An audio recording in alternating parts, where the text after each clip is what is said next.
Guys, naalala nyo ba yung review natin dito sa Luz Pro 4 Inferno? Kala ko nga ito na talagang best paddle ng Luz, pero naglabas na naman sila ng bago. Ito nga daw yung version to guys ng Inferno. Mas pinaganda at mas pina-premium pa. Tara, samahan nyo ako unbox to. Same box pa rin. Napaka-premium. Plain black lang yung background and then gold. Ito nakasulat sa harap na Luz Pickleball. Tapoksan na natin. Itong atin guys, paddle only. Ito na nga guys, yung paddle. Mas trip yung color nito ah. So, una-una ko nga napansin guys, yung grit niya. Ewan kung kita dyan sa camera, pero sobrang gritty nitong Inferno 2. Grabe yung layo niya dito sa Inferno 1. Ito nga, check nyo side by side yung grit nila.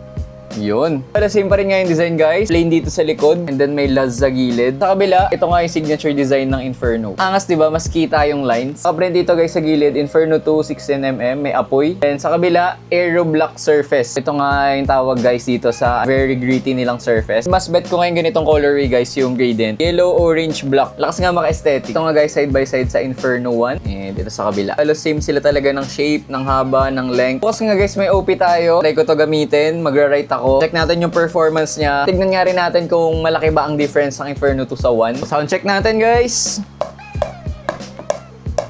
Itong Inferno 1. Halos same lang din ang tunog. Stay tuned na nga lang guys and don't forget to follow. Kung interested nga rin kayo mag-upgrade galing sa Inferno nyo, gamitin nyo lang yung code ko na RANSEL10 pag bumili kayo sa luzpickleball.com para maka-discount nga kayo kapag nag-checkout kayo ng kahit anong paddles doon sa website na yun.